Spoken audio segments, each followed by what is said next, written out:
you want them to see this? Yes. And what I just said, are they going to see that too?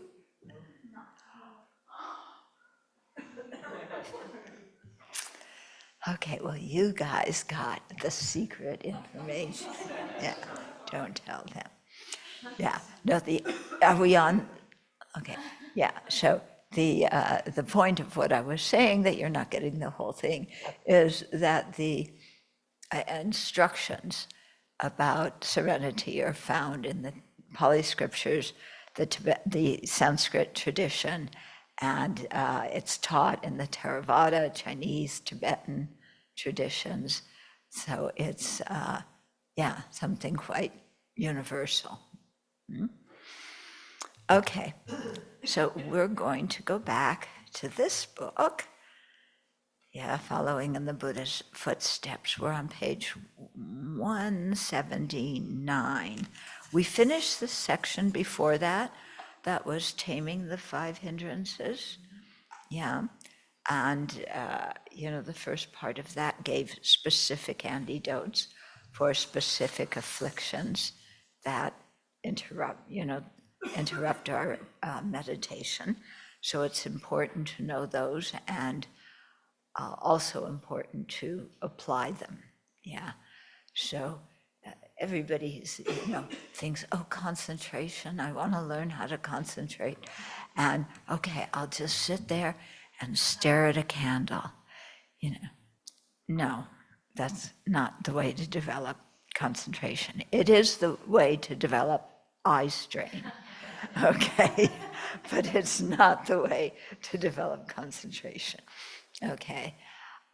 So we really have to learn from the pros about how to do this, and not just think, okay, I sit down and close my eyes and I can concentrate. Yeah, you can concentrate on pizza, on sex, on what you have to do tomorrow, on what you did yesterday, on what somebody said to you 10 years ago and you're still mad about it. Lots of concentration on those things. Is that the higher training in concentration that the Buddha teaches us how to do? No.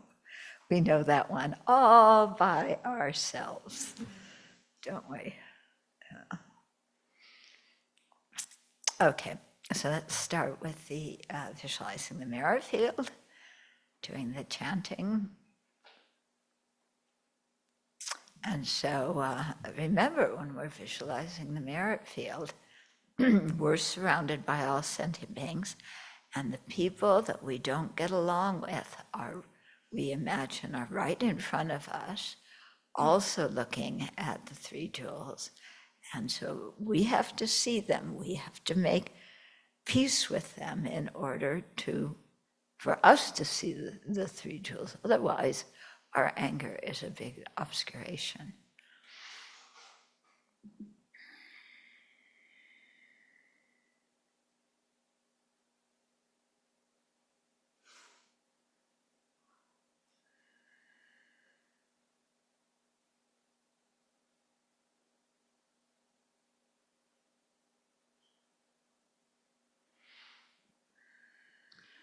To the teacher endowed, transcendent destroyer, oneness gone, far destroyer, completely and fully awakened one, perfect in knowledge and good conduct, one gone to bliss, nor of the world supreme guide of beings to be tamed. Teacher of gods and humans, to you the Buddha endowed, transcendent destroyer, glorious conqueror, Shakyamuni, I prostrate, make offerings and go for refuge. When, O supreme among humans, you were born on this earth, you paced 7 strides and said, I am supreme in this world. To you who are wise, then I bow. With your body's form supremely 5, with a motion like a golden mountain, fame that blazes in the 3 worlds, winner of the best supreme guide, to you I bow. With a supreme sign's face like a spotless moon, color like gold, to you I bow. You are immaculate, the 3 worlds are not, incomparable wise one, to you I bow. Great compassionate protector, all-knowing teacher, field of merit and good qualities, vast as an ocean, to the Tathagata I bow. Through purity, freeing from attachment, through virtue, freeing from the lower realms, unique, supreme, ultimate reality, to the Dharma that is peace I bow. Having freed themselves, showing the path of freedom too, well established in the trainings, the holy field endowed with good qualities, to the Sangha I bow. Do not commit any non-virtuous actions, perform only perfect virtuous actions. Subdue your mind completely, this is the teaching of the Buddha. A star, a mirage, a flame of a lamp, an illusion, a drop of dew, a bubble, a dream, a flash of lightning, a cloud, see conditioned things as such.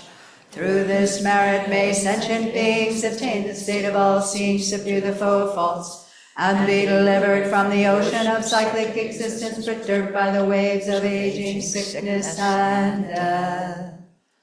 This ground anointed with perfume, flowers strewn Mount Meru, foreland, sun and moon, imagined as a Buddha land and offered to you, may all beings enjoy this pure land.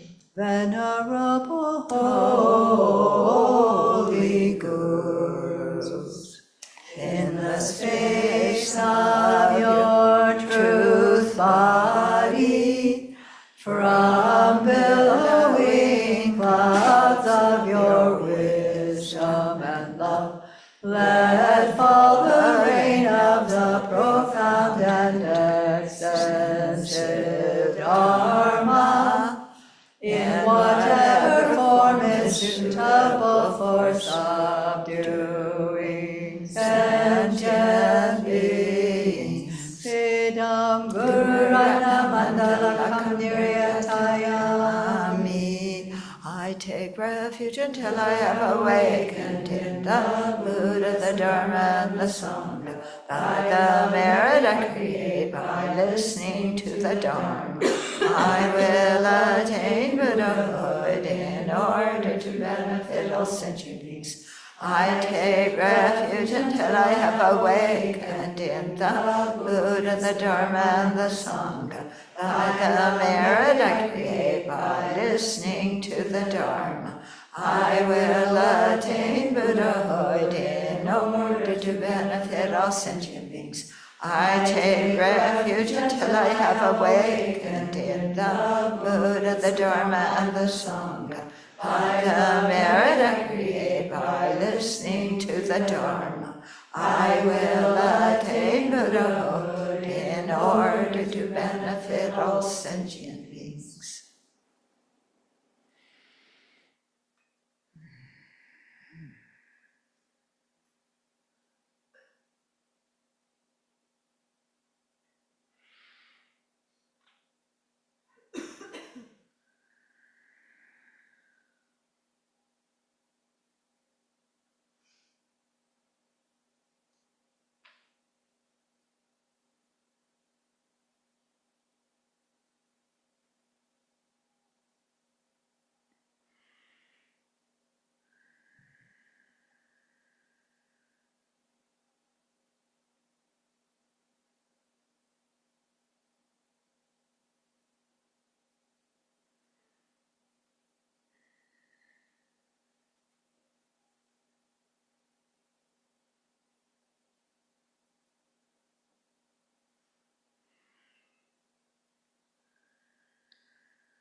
And let's cultivate our motivation. So, since it's said that developing serenity and then the higher meditative absorptions is extremely peaceful and blissful, there's a danger that we want to listen to the instructions on how to generate it with a very self-centered motivation. We want the peace, we want the bliss, but that's not appropriate for people who aspire to the bodhisattva path. So it's very important to see the generation of concentration in the big picture, how it is a skill that will enable us to deepen our renunciation of samsara, to generate bodhicitta that is stable, that doesn't fluctuate, and to generate wisdom and be able to focus on the nature of reality, the emptiness of inherent existence, without getting distracted, so that we can actually eliminate the afflictions altogether. And so we're doing this with the motivation of bodhicitta, seeing it for the long-term benefit of all living beings.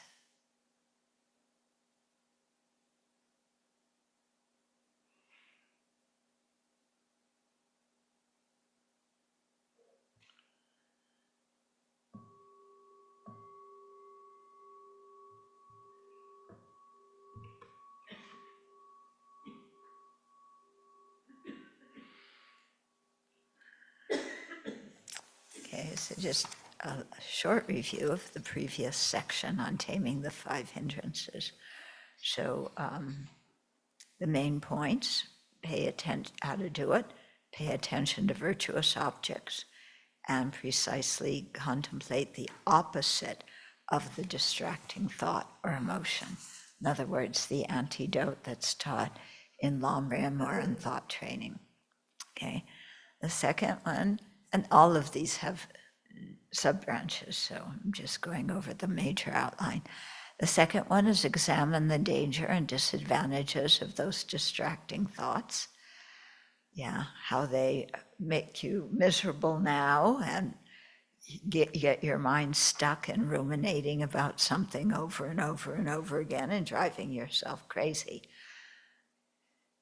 Yeah, I see a lot of nodding heads, you know what I'm talking about.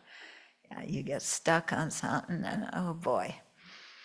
Okay, so to see those disadvantages for this life, and then the impediments that it makes to our overall spiritual progress.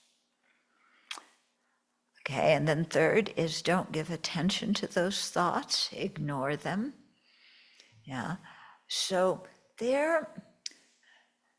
I don't know, maybe some people can ignore them. And maybe after you've practiced a while with the antidotes, and you know the antidotes quite well, then when that affliction arises, you can ignore it, yeah. But I know for myself, you know, when my mind is stuck on something and I keep thinking about it again and again, telling myself to ignore it doesn't work. I have to first understand how I am misperceiving the object, how that is an erroneous consciousness.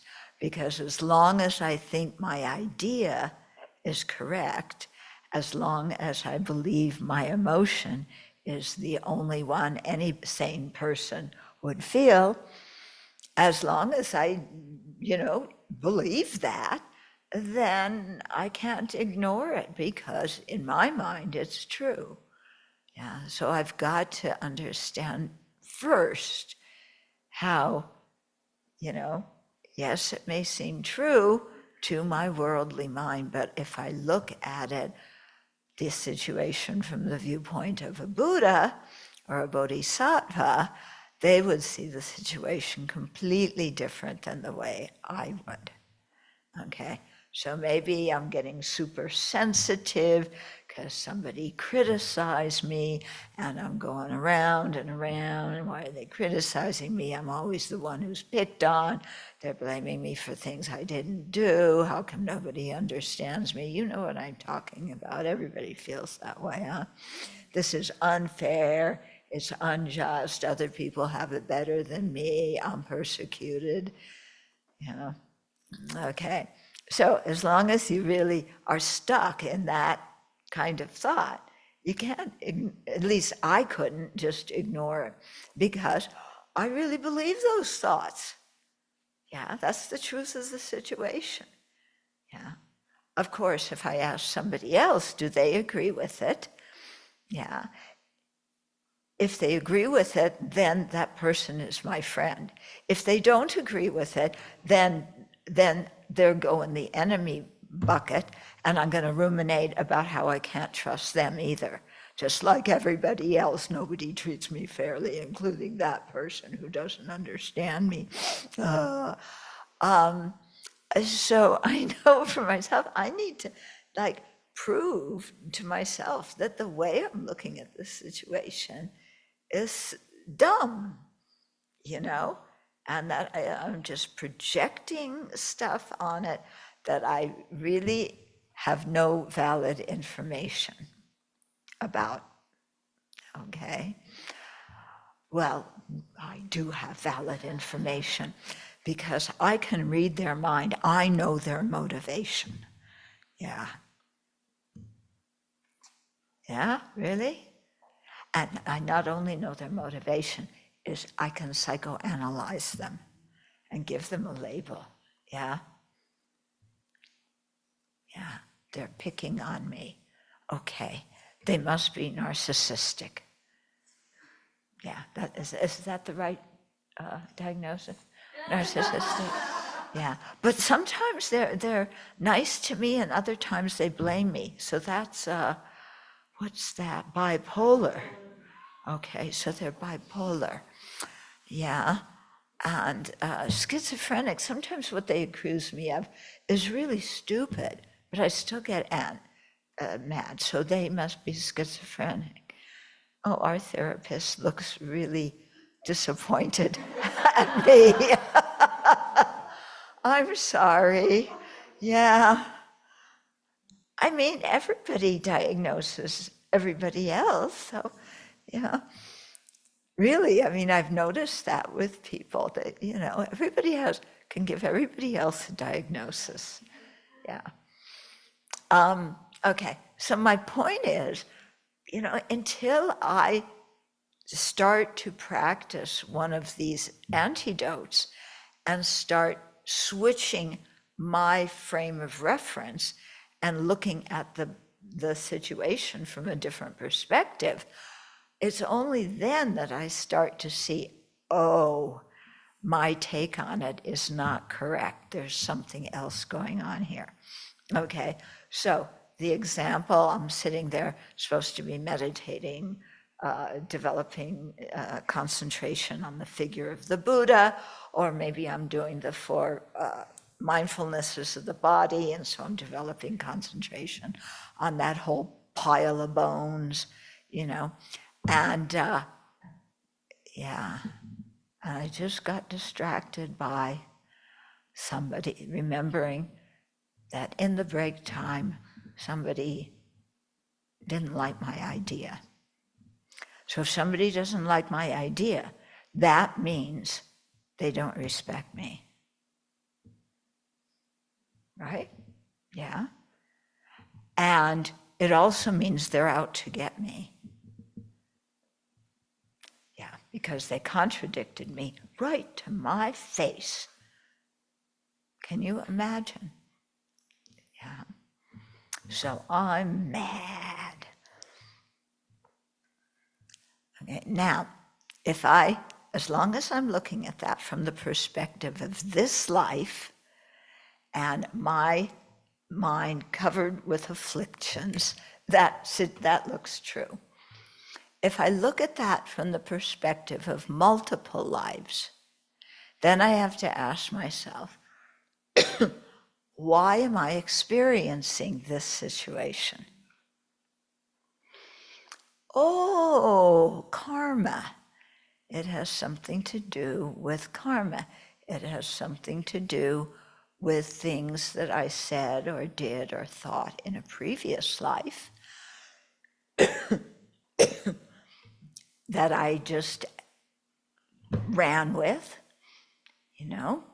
and I was, maybe previous life, I was the one who was mad at somebody else, not necessarily that person in their previous life. It could have been anybody or anything, and I was mad, and I took it out on them, and I swore, and I, threw a stuffed animal at them, and, that's as violent as I get, but, and maybe that's what I did. Yeah, I can imagine myself getting really mad and telling somebody off in a previous life. And like, oh, sometimes I've even done that this life. Yeah. But, what's karma? If I did that in the past, then it's coming back to me. Why am I so surprised? If I gave that same kind of behavior out to somebody else in the past, why am I surprised that somebody is treating me that way now? So what is the real culprit? It's not the other person. The real culprit is my own defiled actions that I did. And so me blaming the other person, pointing the finger at the other person, then that's really not accurate in the situation. They may have been the cooperative condition, but if I hadn't created the principal condition with my own previous negative action, then this would not be happening to me. Okay, so is there a reason for me to be mad? No. Okay, drop it. Now go back to the meditation object. So you do it in that way. So my point was I had to see how, from looking at this situation in another way, how my worldly take on it is skewed and not correct. And that's really important, because otherwise, if you say, you just say, I'm angry, what's an antidote? And then you're not really first seeing why that thought is defective, why it's inaccurate. Or it says ignore it. I'm so mad, ignore it. Ignore it. That's the way it is, isn't it? Okay. So I find, there's so many antidotes, and Buddha explains them, Shantideva explains them. I find for many situations, thinking about karma very, very effective. For situations where I'm unhappy about something, where I feel like I'm not being treated fairly or respected or appreciated or loved enough, or then if I just look at, what could I have done in a previous life? There's always something. Because I do many of those same things in this life. So something similar to that in a previous life, yep. Even something worse in a previous life. Maybe in a previous life, my anger was even worse. And I was, a gangster, and I shot somebody because they didn't like my idea. Who knows? It's hard to think of yourself as being some other person like that. But I find it very helpful. Yeah. Because otherwise I'm not really facing what my afflictions could have done. And also because they say we've been everything, done everything in samsara.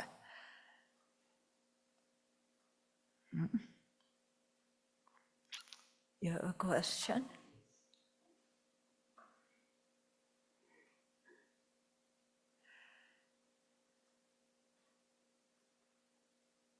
Venerable, I see one end of the mind that goes this way, like you were saying, and then the other end that goes, everything is my fault because my karma. Then you go down that road of, oh, it's my fault, I created this. And yeah, I'm such a miserable person, I can't do anything right. No wonder they don't like me. Yeah, because I created that karma. So Yeah. how do you switch that? Well, you realize that what blaming yourself is, that's just another affliction. Yeah, anger at others, anger at yourself, guilt, it's just another way of making ourselves the most important one in the universe. Isn't it? Oh, my negative karma, I must have done this horrible thing in a previous life. I'm such a bad person. Oh, no wonder when I do all this purification, nothing clears up because I just have so much negative karma, because all I've done in a previous life has been gangsters and robbers and presidents of countries who have mistreated the people and been corrupt, and I've done all of that, and what a horrible person I am. Isn't that grasping at a truly existent I? Isn't that grasping at a permanent person? Yeah. Is that a correct? No, it's not a correct cognition. Yeah. Okay. So throw it away. Yeah.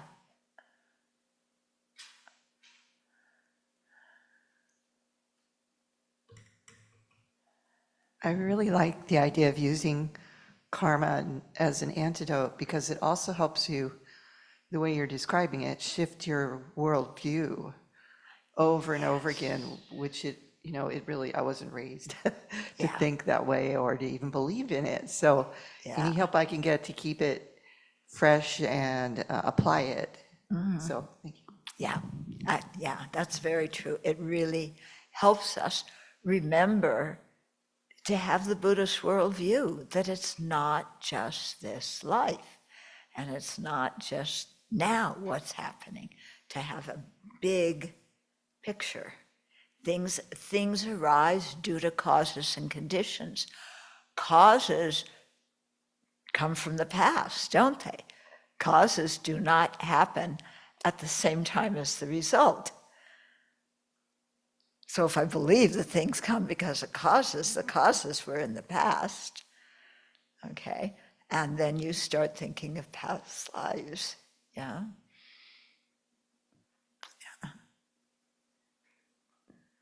Okay. And so that was the third one. We're just on the review. Then the fourth is examine the formation of those thoughts. For example, ask yourself, why am I thinking this? What are the factors leading me to think like this? Okay, so why am I thinking this?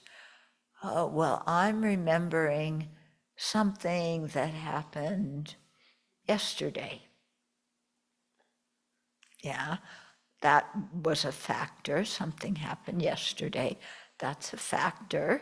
And I'm remembering that, and that's why I'm thinking about this right now.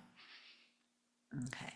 Is the way I'm, why is this thought disturbing me? It's something that happened in the past. It is not happening right now. Yeah, whatever that terrible, horrible thing somebody said to me was, they're not saying it right now. I'm not in any danger right now. Yeah. Why do I believe? Well, why am I angry because somebody said that? Well, it might be true. Well, if it's true, then I better look at it and acknowledge my fault. Well, but it's not true. Well, if it's not true, why am I upset about it? Yeah, what they're saying isn't accurate. Why do I need to get mad at it? Okay. And then, well, why do I keep coming back to it? Well, I'll give you a secret hint. It's because of the self-centered thought that everything that happens to me, every little thing, is the most important thing in the universe. Yeah, when you ruminate, when you go over that, they said this and then they did this and they're always doing this and it's no fair and oh no. Why am I dwelling on this?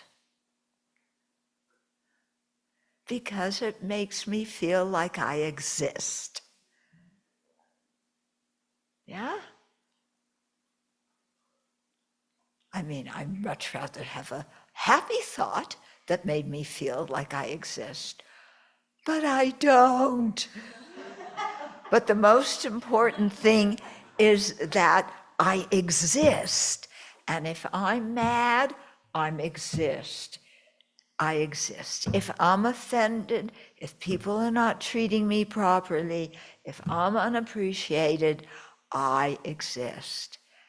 And when you really look at it deeply, so many things come back to that self-grasping ignorance that feels threatened, And yes, praise helps me feel I exist, but so does blame.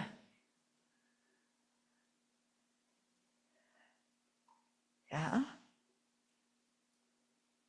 Now, is that wisdom? No. Is that a valid cognizer? No. Okay. It's a stupidagio. So, yeah, put it in the garbage with all of our other stupidagios. Yeah, we're supposed to collect wisdom and method, and we collect stupidagios.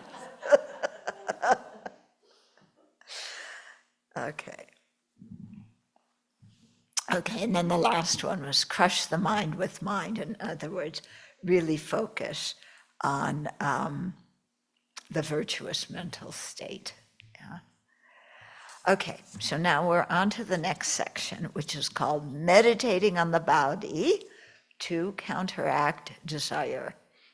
Okay, so the word desire has two different meanings. Yeah, or two different connotations, I should say.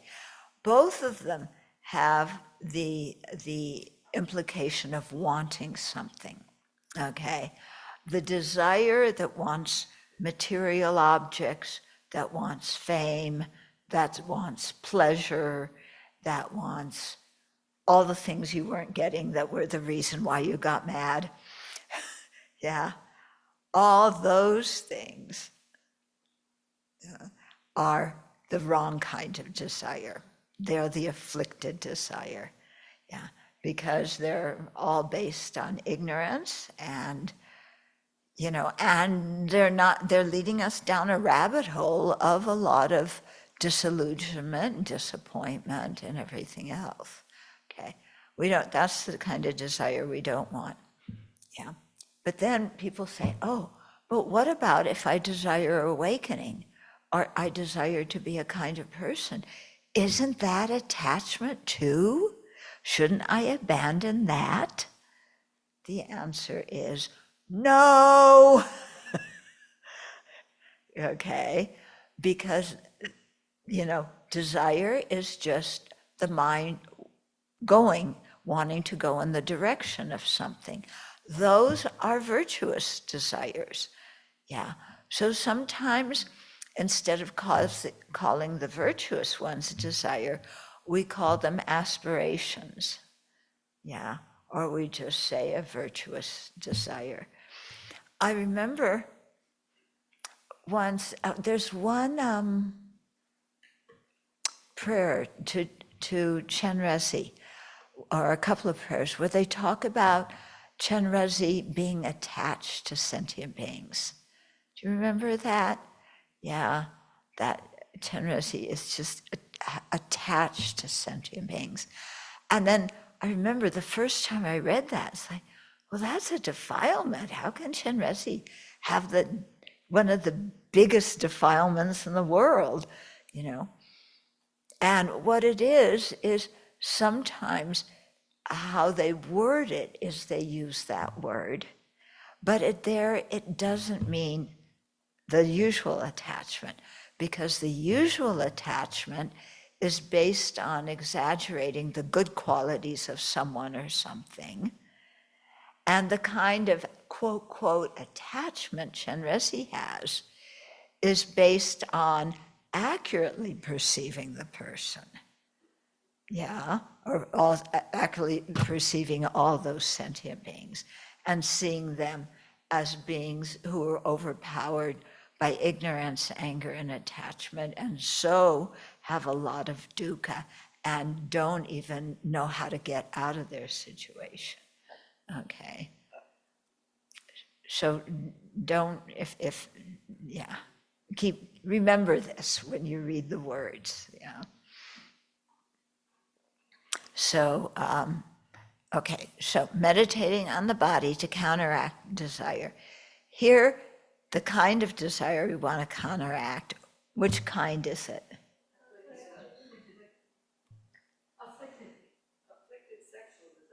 Yeah, it's sexual desire. Is it virtuous or non-virtuous? Non-virtuous. Okay. Is it going to bring you ultimate happiness?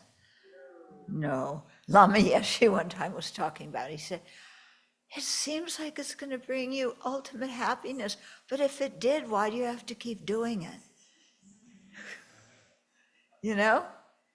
If it brought you ultimate happiness when you did it, then that happiness should never fade. Yeah? Lama has a point. Okay. But this meditation isn't just to counteract desire, it's also a way to develop concentration. Yeah. So it performs both functions. Okay. So the meditations on the body found in the treasury of knowledge are presented as antidotes to the sensual desire that interferes with concentration. So here the presentation is from Abhidharma, okay, from Vasubandhu. When we talk about the four, in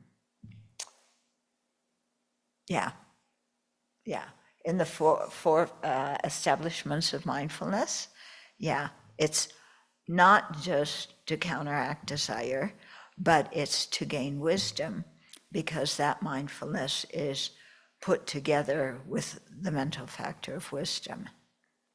Okay. So, presented according to Vasubandhu, treasury of knowledge. They can also be done as a as practices of mindfulness of the body that they aid in the cultivation of wisdom. Okay, so that's in the 4 establishments of mindfulness. These meditations on the body may initially appear off-putting, but this is precisely why they work to counteract sexual desire. If they weren't off-putting, they wouldn't do their job. Okay, I was teaching in Singapore once to a group of university students, and one person, said, how do I calm my desire? So I taught, not Vasubandhu's one exactly, but, something similar. And they went away and did it and came back the next week. And one boy said, I did it, but now I'm not attracted to my girlfriend anymore. He was really worried, It was like, it worked. Was it supposed to work that way? I said, yes. Yeah, anyway. Okay, so they may initially appear off-putting, but this is why they work. Okay, perhaps the resistance we have to these meditations isn't that we aren't yet ready to give up enjoyable sensual pleasures. Okay, that's where the resistance is coming from. One time I was asked to teach about the 4 establishments of mindfulness at Maitripa. Yeah, it was a Saturday event, so there were more than one talk. So, we start out with mindfulness of the body. Well, so I taught that the first session. Then the second session, I said, are there questions? Whoa! They were like, why do we have to do this? This is, making me feel guilty about my body. How is this a Buddhist practice that's supposed to lead to happiness? They were very upset, More than one person, many people in the audience, yeah. And why? Because it was hitting at an object of attachment that they weren't yet ready to give up. Yeah. So, yeah. So if you see that in yourself, then just check up. Why don't I want to give this up? Has it brought me ultimate happiness yet? Yeah. Done that, took off my t-shirt.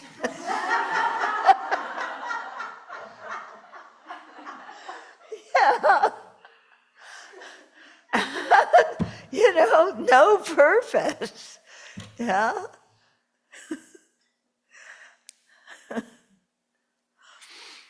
Okay. Yeah, so actually, one friend, when, was asking me about this, and, talking about the body as foul, and they really didn't like describing it as foul, If the body's foul, I think is this kind of veering into Catholicism in some way? Your body is sinful, right? Catholics, ex-Catholics, yeah, your body is sinful. So, saying the body is foul, it's like you go back to, that kind of thing. And, oh, that makes me hate my body. And, it's just like, why do I have to hate my body? It's not about hating your body. Yeah, I think, when you look at the people who do ascetic practices, you have to really check the motivation, I know in Catholicism, maybe not now, but a few decades ago, going and swimming in ice water, not just a quick dip, but staying in it, self-flagellation, these kinds of things to beat the desire out of yourself. Yeah. And so people instantly going back to that. Yeah, oh, I have to hate my body, beat my body, torture myself. I can't enjoy anything. And so they don't like the word foul. Yeah. They prefer something like unattractive. But, you know, to me, unattractive doesn't really do the trick. Yeah. It's more than unattractive. It is putrid. Yeah? It's putrid. And this, if you do this meditation, it'll show you why. Yeah?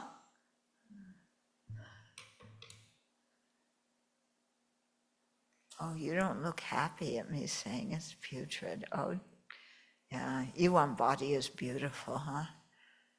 Yeah. Don't want to counteract the desire. Yeah. Yeah.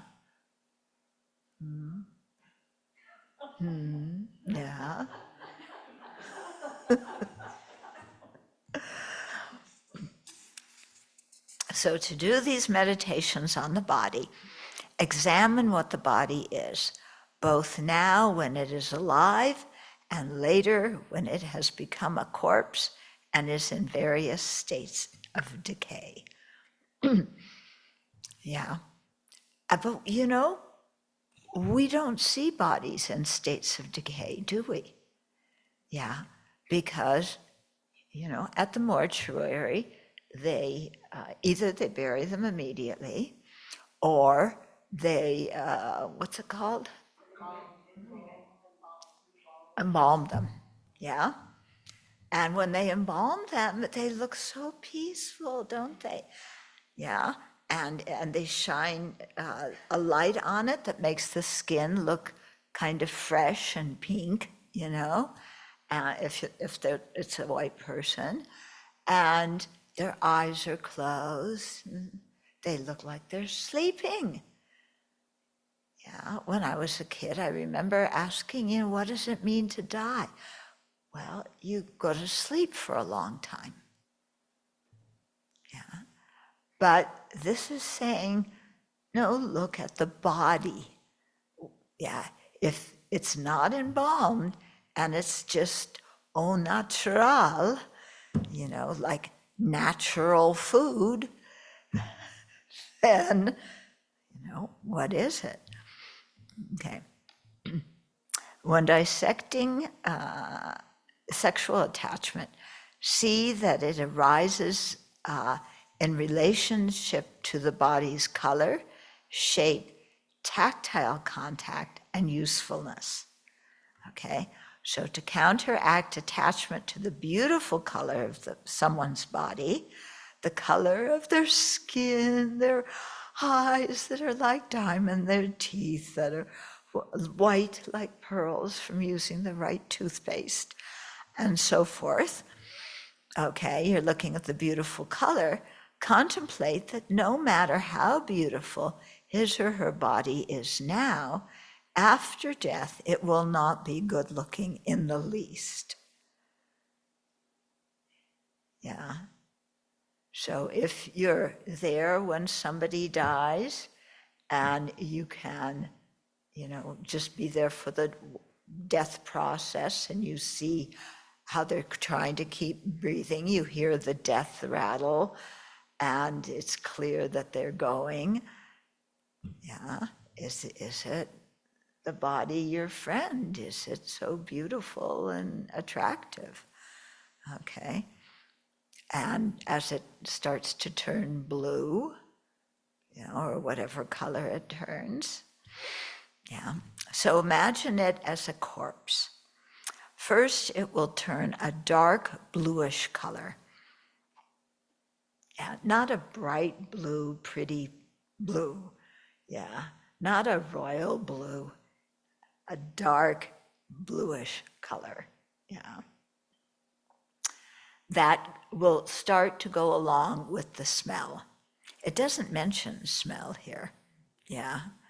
Color, shape, tactile contact, and usefulness. But smell too. Okay. As it decays further, it will become reddish. And finally, it will become a rotten black corpse. When the person is alive, the color of their body may turn ugly, for example, when bruised or scarred. Open sores, boils, and infected areas are likewise unpleasant to look at.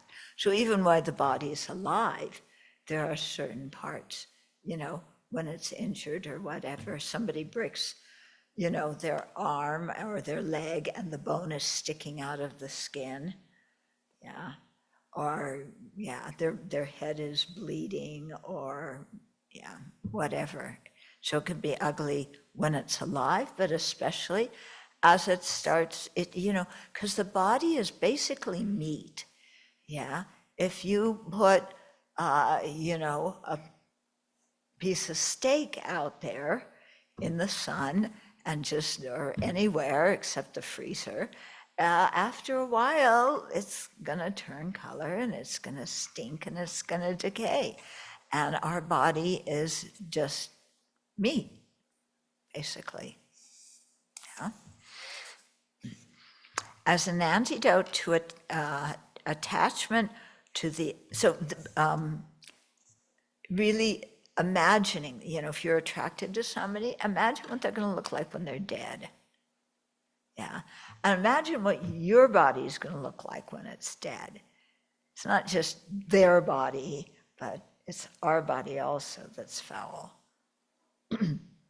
Yeah.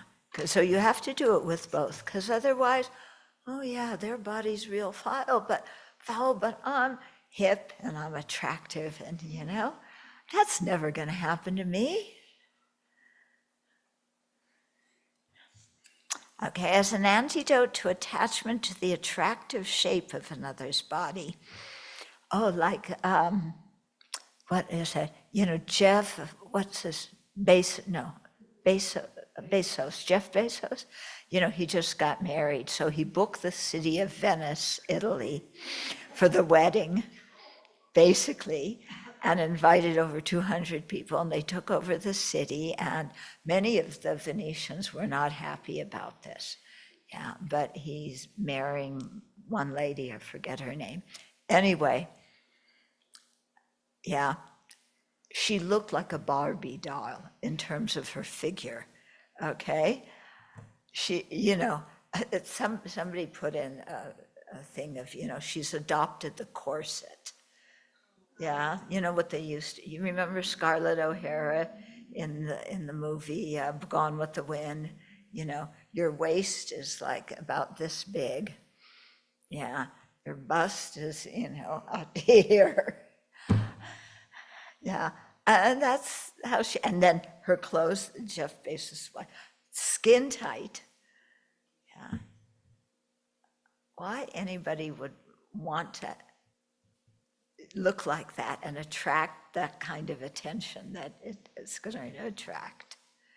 Well, I guess, okay, when I was younger, I wanted that, to be looked at that way, but I don't want people to look at me that way now. Forget it, okay? Yeah, I mean, that's why our robes are loose and baggy, aren't they? Okay.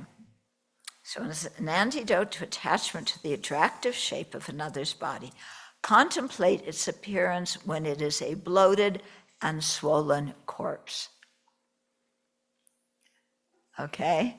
So this woman who was so proud to have, look emaciated like Barbie, yeah, this is what her body's going to look like, when she dies, if she maintains the same weight. But we all know that as you get older, you don't maintain the same weight, and where you're fat changes. Yeah, and for women, your fat goes from here to your belly. Yeah, as you age. Okay. I think for men it does too. Men tend to develop pot bellies. Yeah. You get the feeling like they need a wheelbarrow to carry their belly because it's so big.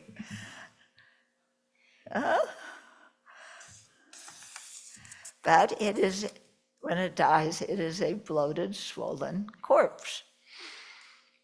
Larger animals and birds eat the flesh and then tear the body apart to gnaw on the bones, destroying its beautiful shape. Even when a person is alive, the shape of their body may be disfigured due to illness or injury. Yeah? I mean, how many people in Ukraine are missing limbs now? Yeah? Civilians, I'm not even talking about the soldiers, but civilians. Okay, so the body is misshapen. To counteract attachment to the touch of their body, imagine it as being a corpse being devoured by maggots and other insects. Just the idea of touching it quickly fades away. So it's a decaying corpse, yeah, and the skin has been broken, at Copan there was one dog. Wow, this dog was in bad shape, with her limp. She was limping around because her back legs didn't work. And then she had a litter of puppies. How she did that, I don't know. But then as she got old, there were maggots and everything in her skin. So if you've ever seen that in an animal, then you think of that's for a human being as well, if the body's just left out there. Yeah. Worms. Maggot sounds too polite. Worms. Worms crawling around in the flesh, eating it. And flies and bees and all sorts of insects around, eating it, taking the moisture from it. Do you want to touch that body? It's kind of gooey, and it might be moist with blood, or maybe the blood is coagulated by now. Okay. So, this could, I think when the Tibetans in Old Tibet had the habit of when somebody died, they would take the body to the top of a mountain. And there were certain people, their job was to cut it up in pieces and leave it out, and the vultures would come and eat it. Yeah. And I remember seeing a video of this, with the vultures all flying there and going to eat the bodies.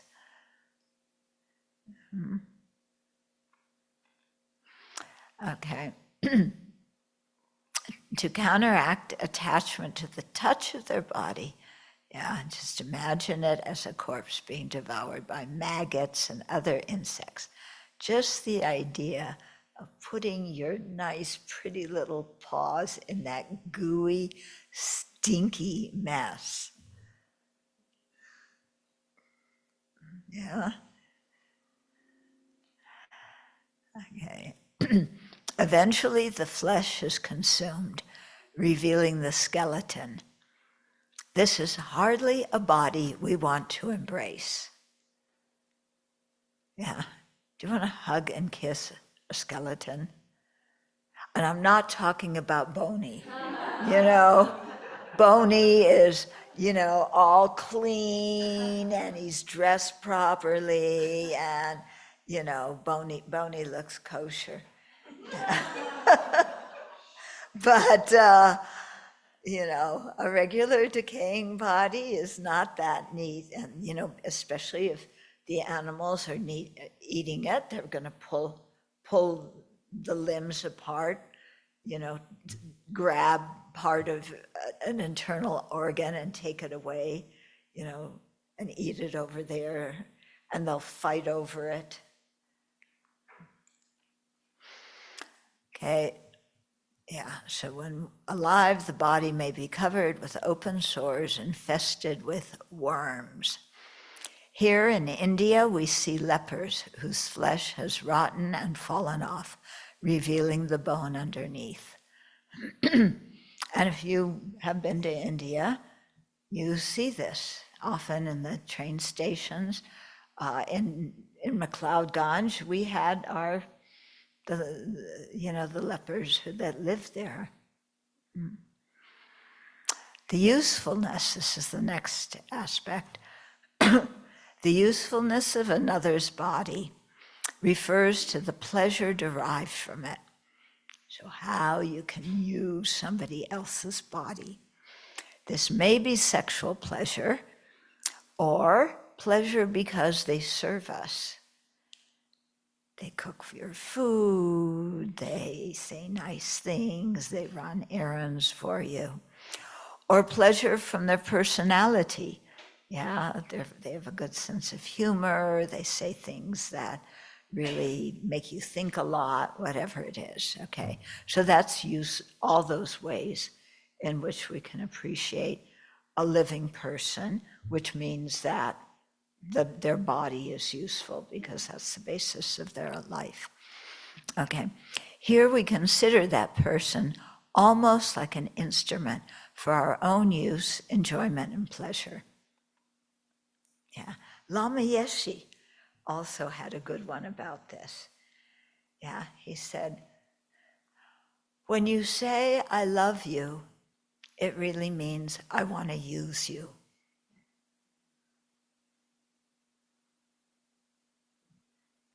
Think about that one. Yeah. Oh, I wouldn't use somebody. I really cared for them. I want the best for them. I wouldn't use them. Well, I'm using them for my amusement, for my emotional support. Yeah, because they say nice things about me and they help me when I'm down, and yeah, I'm not using them. Well, if they were angry at you, then what? Would you still feel the same way? No, why not?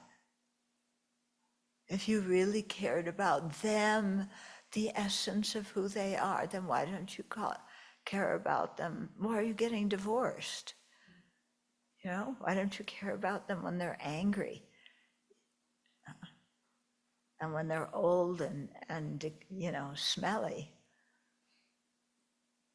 Or they're sick in the hospital and, yeah, we should, if we really cared for them, the essence of them. Of course, there is no essence of them. We can invent one and hallucinate one.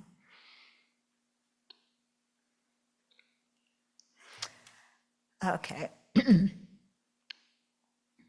So here we consider that person almost like an instrument for our own use, enjoyment, and pleasure. As an antidote, meditate on an unmoving corpse or cadaver. It lacks a personality and cannot do anything for us. It's not going to run errands. Are you going to want to kiss and hug and have sex with that? Some monk in the Vinaya did. Yeah, that doesn't mean you have to. Yeah. No, it's shocking in the Vinaya, some of the things they did. Yeah.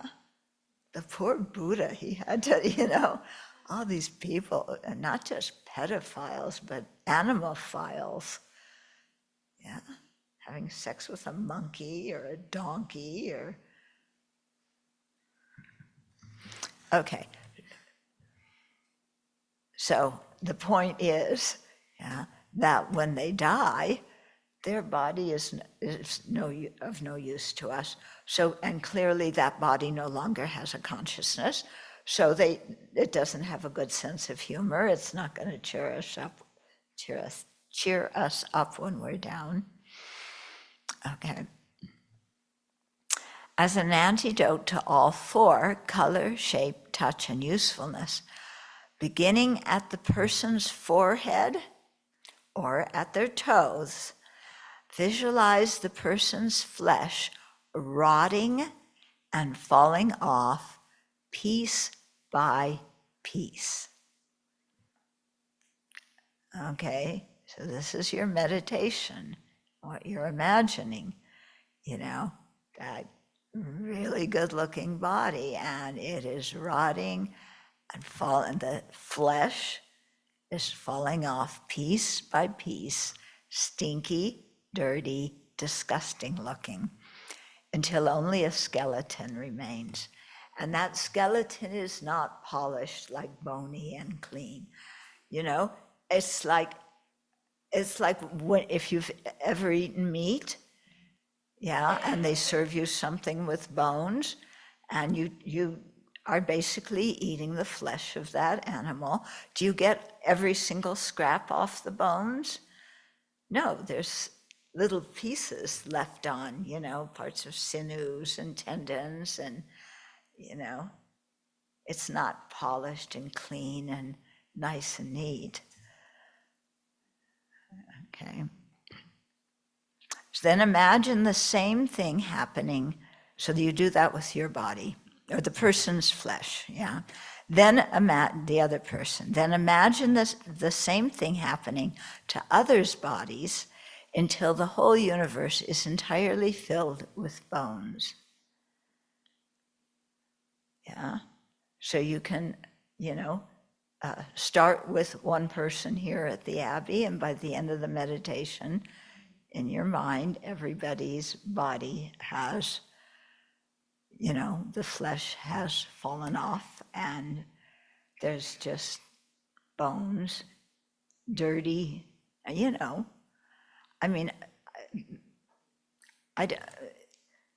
I think people who have cooked meat, maybe the women understand this better, because you've been in the position of being in a kitchen with your mother when they, were doing this and seeing what it looked like.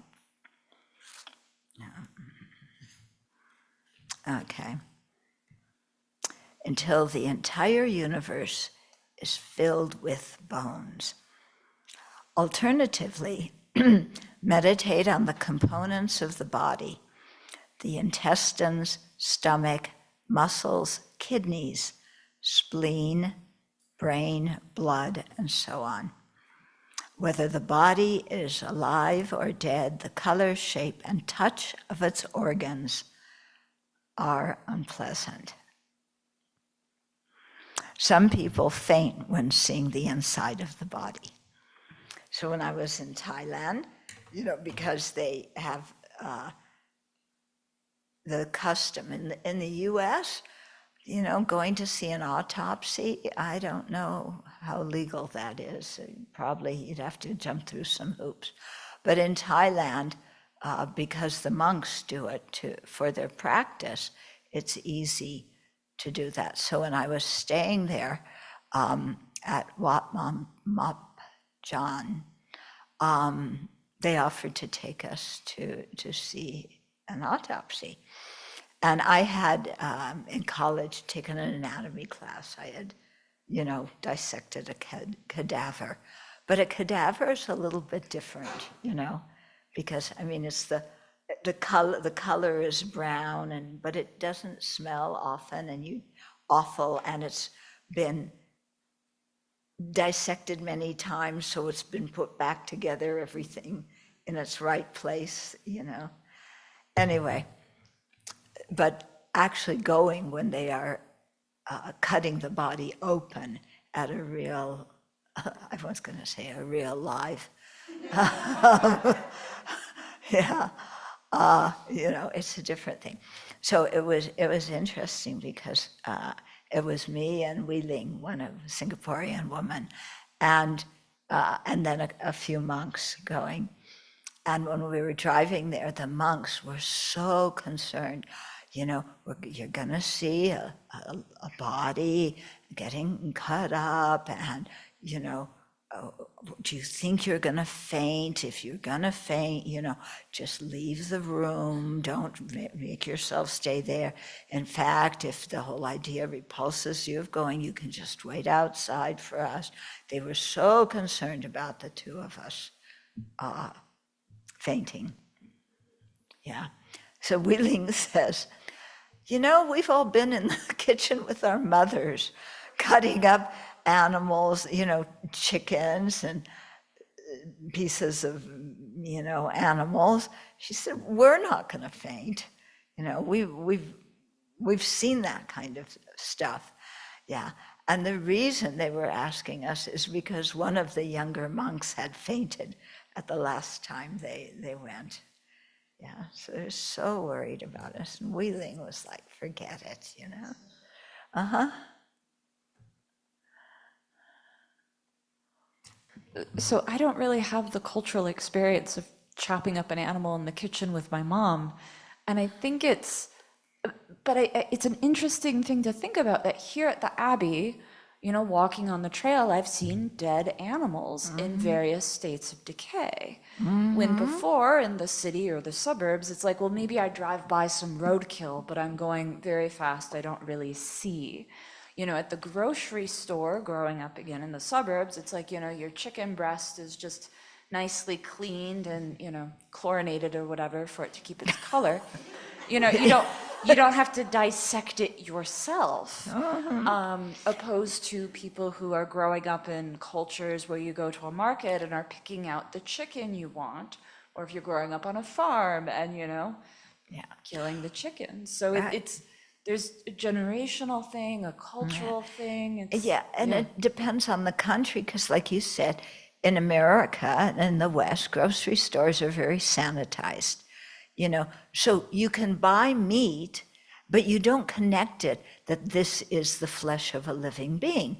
It's just meat, and everybody eats meat, so you buy, but you don't think, yeah. But when you go to many other countries in the world, when you were in India and you go to the bazaar in India, you will see, a skinned cow hanging from its legs tied up, and they're upside down like this. Even in Singapore, remember that one shop that was near the subway that we walked by, and they had chickens every day, Yeah, ducks. Huh? Ducks. Ducks. Yeah, hanging, by their feet, upside down, skinned. Yeah, we don't see that here. The whole body just, but without the skin, without the head. Yeah. I mean, you can go to the store and get chicken livers, but you don't imagine what a chicken looks like when they're taking out the chicken livers.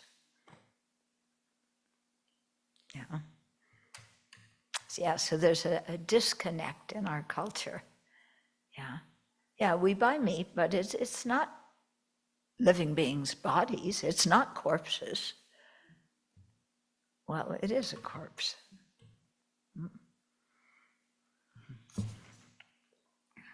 Okay.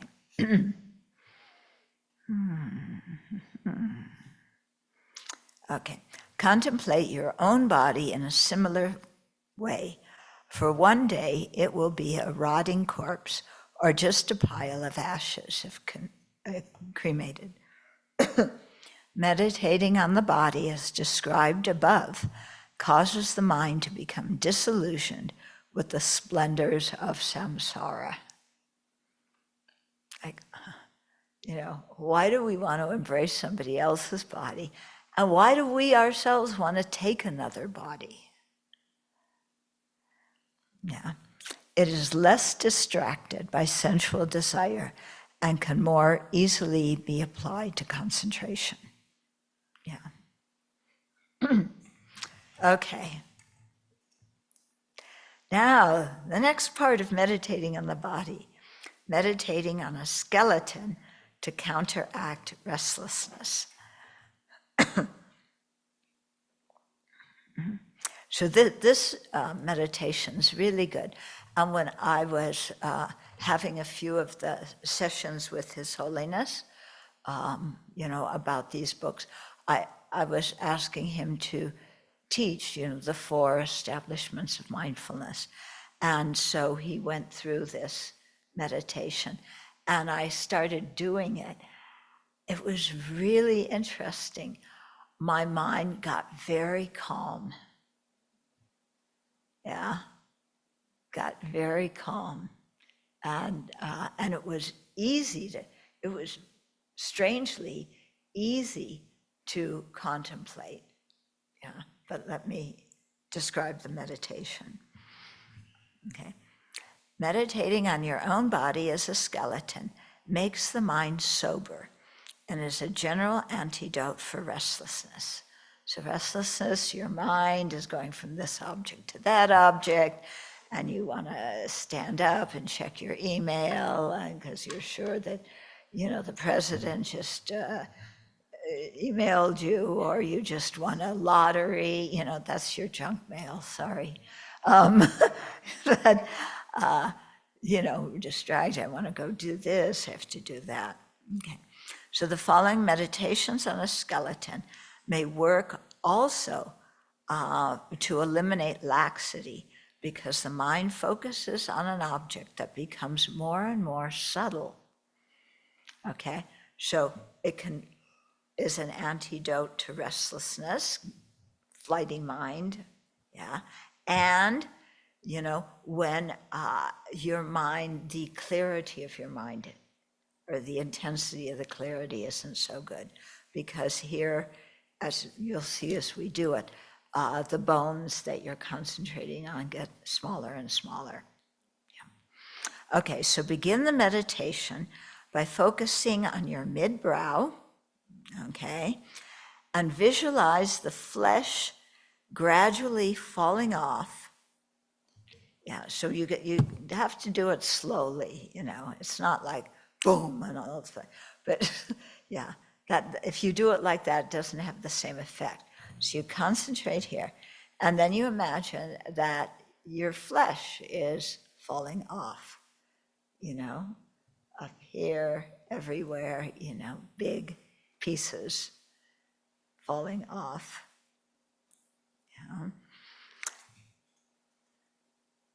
Yeah, and you do that starting here and going all the way down, gradually, everything, the outside, everything falling off, the muscles falling off, the inner organs falling away, yeah, until only your skeleton remains. Okay, then, so you're focusing on you're sitting there, and there's just a skeleton sitting there. And then that skeleton grows in size and gets bigger and bigger and bigger, and more bones appear until all of space is filled with bones. Okay, so this is a meditation that yogis do to develop concentration, yeah, and to develop renunciation, yeah. So you start here, everything falls away, everything just blah, goes away. There's your body, okay. Mine still is going to have a piece of metal where my right hip is. Yeah. Do you have metal in your shoulder? She's very well decorated with medals. Yeah. So, yeah, but there it is. Yeah. And then it gets bigger and bigger and bigger And then it starts emanating more bones until your whole, everywhere you look, yeah, is bones. Yeah. And so inside, don't think, oh, well, I'm hollow and white and pure. My bones are white and clean and everything. Yeah, everybody's bones around are white and clean. But every space is filled with skeletons or just random bones, So concentrate on that for a while, and then imagine the bones absorbing one into another until only the room is filled with bones. So because you have now bones in infinite space, they start to absorb, and until only this room. Yeah, how many bones could you fit in this room? How many skeletons, if you squeeze them all in, until only this room was filled with bones. And you concentrate on that for a while. Okay, then the bones absorb further until it's only your skeleton that's there. And you focus on that. Meditate single-pointedly on this. So this is the yoga for beginners. Yeah, the flesh falls off, you're a skeleton, it grows bigger, the universe is filled with bones, then the bones start absorbing into, so smaller spaces until there's only your bone, your skeleton. And that you focus on. Okay. Once you are able to do the above meditation well, you can move on to the second level, the yoga of thorough training. The process of visualization is similar, beginning by focusing on a small piece of exposed bone at your mid-brow. Yeah, so like right here, all the flesh comes out. Yeah, there you are, but there's a hole in your flesh and the bone's showing. Okay, so focusing on a small piece of exposed bone at your midbrow and imagining the flesh falling away from the rest of your body until only your skeleton remains. So again, like that, everything falling away just to your own skeleton. Then that expands, filling the entire room with bones, big bones, small bones, just lots of bones everywhere. Yeah, it expands more. Yeah, so that the whole environment is brimming with bones everywhere you can see. More bones appear until the whole environment is brimming with bones. Then, so you focus on that for a little bit. Then narrow the scope of the visualization as before, with the bones gradually absorbing one into the other, until only your skeleton remains. Then your skeleton dissolves from the bottom up. All those bones just dissolve into nothingness. From the bottom up, through here, your thighs, your pelvis, your rib cage, your spine, into your head, yeah, until only the upper part of your skull remains. So when you get to the head, then, all that bone dissolves too, so that then all you're visualizing is the bone that is the upper part of your skull. Okay. Concentrate on this, fine-tuning the focus of your meditation in this way. Yeah. and so that's for your concentration. Yeah. At the end of these meditations with the skeleton, you can imagine that your flesh and organs and everything is reappearing. But I found when I did that, thinking like there was something quite clean about the skeleton.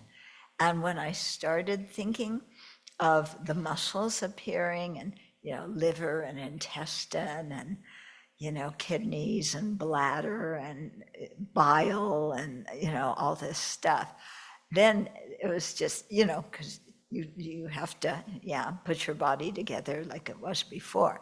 Then this feeling of like yuck came, really yucky. Okay, so that's the second level.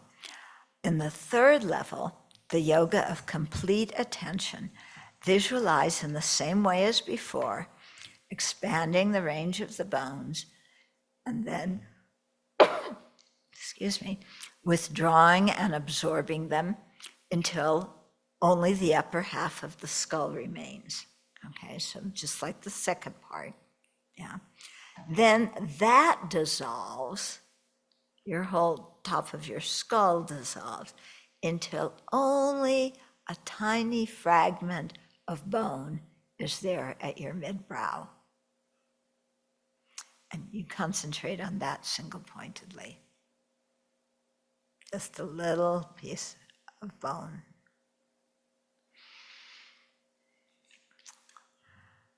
Okay, and then again, when you end your meditation, everything reappears. So this meditation brings many advantages. First, meditating on the foul aspects of the body subdues attachment and restlessness, which fantasizes about the pleasures we crave. The mind settles, and our attention no longer scatters to objects of attachment. Okay, there's benefits of this meditation. Second, by making our observed objects smaller, subtler and subtler, first the skeleton, then the upper half of the skull, and finally only that tiny bone fragment. We also counteract laxity by increasing the intensity of the clarity of our visualization.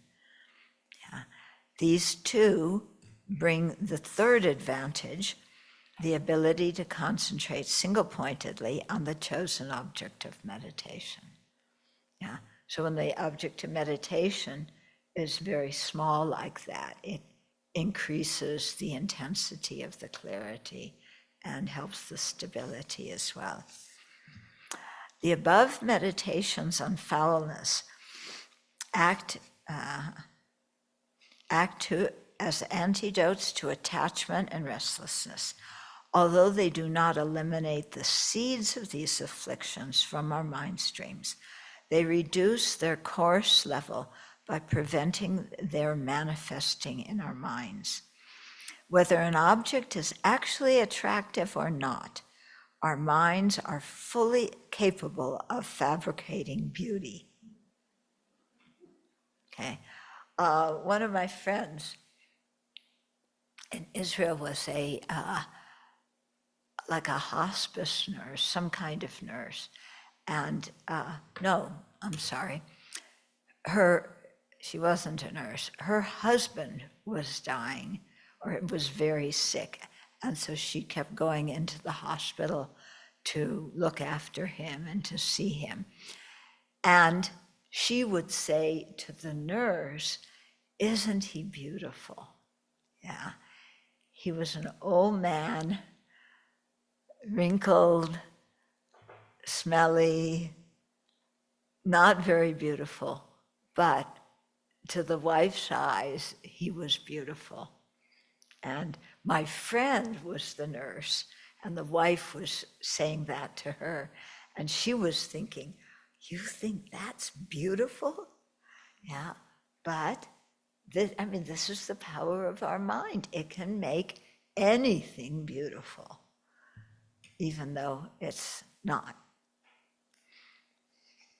Whether an object is actually attractive or not, our minds are fully capable of fabricating beauty. By reflecting that our own and others' bodies ultimately become bones, we see that there is nothing left to desire but the bones, which are not very attractive. If you wonder if these meditations really work to calm attachment, the way to find out is to do them. Yeah, and do them several times. Really work on it. I was going to say chew on the meditation. Yeah. But it's interesting, if you used to eat meat, people eat meat, you chew on the bone, don't you? But if you said to somebody, to dissect it and then chew on the bone, it just seems like disgusting. But that's basically what you do when you go, to one of these expensive steak places. Yeah.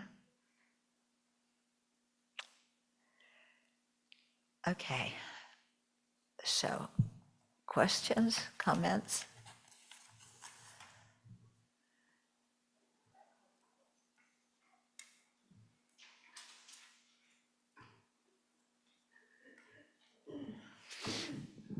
The question is, why is it more advanced to concentrate on a fraction of your skeleton? On a fraction of your skull, because it's a smaller object.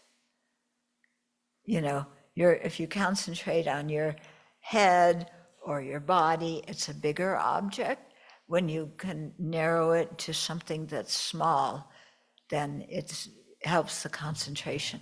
But you don't start out meditating on the body with it like that. You have to start out, it's a series of meditations. Okay, During meditation, some people prefer to do breathing meditation and less analytical meditation. Can you give advice on this, and how long should the concentration session be in a meditation?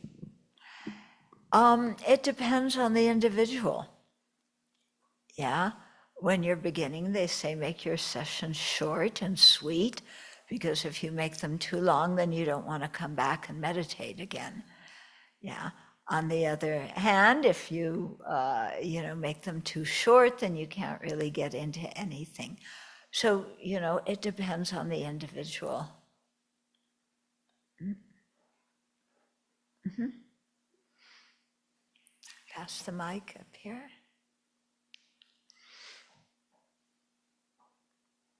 So are these meditations, like on the body or the skeleton, when we notice that attachment is coming up and we pause and we meditate on that, or is this just what we would use to actually develop serenity on, or it's just both, depending on, are these antidotes that we use just for time being, and then once the affliction subsided, we go back to the breath or the Buddha, or is this what we're actually developing concentration on? No, what it's saying, it's helping you to concentrate. It can be your object of meditation. Yeah. Do you remember, when we went through at the beginning, the various objects of meditation? So yeah, it's included in one of those. Yeah. So if you're finding a lot of attachment and lust and so on coming up, then it's really good to do this regularly and calm your mind. Yeah.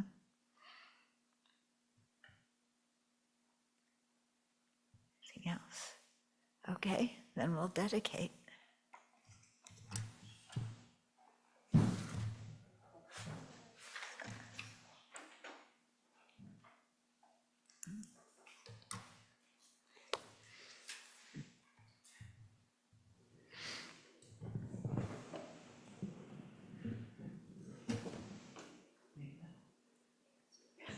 May the spiritual teachers who lead me on the sacred path, and all spiritual friends who practice it, have long life. May I pacify completely all outer and inner hindrances. Grant such inspiration, I pray. May the lives of the venerable spiritual mentors be stable, and their virtuous actions spread in the 10 directions. May the light of Wholesome's teachings dispelling the darkness of the beings in the 3 worlds always increase. Idam Guru Ratna Mandalakam Niryatayami. Due to this merit, may we soon attain the awakened state of Guru Buddha, that we may be able to liberate all sentient beings from their sufferings. May the precious Bodhi mind, not yet born, arise and grow. May that born have no decline, but increase forevermore. In the snowy mountain pure land, you are the source of good and happiness. Powerful Tenzing Gyatso Chenresi, may you stay until samsara ends. May the deeds of explaining and practicing the Dharma, done by groups supporting the teachings and their upholders, who spread the view of dependent arising and non-violent actions in the 10 directions, and especially at Sravasti Abbey in the west.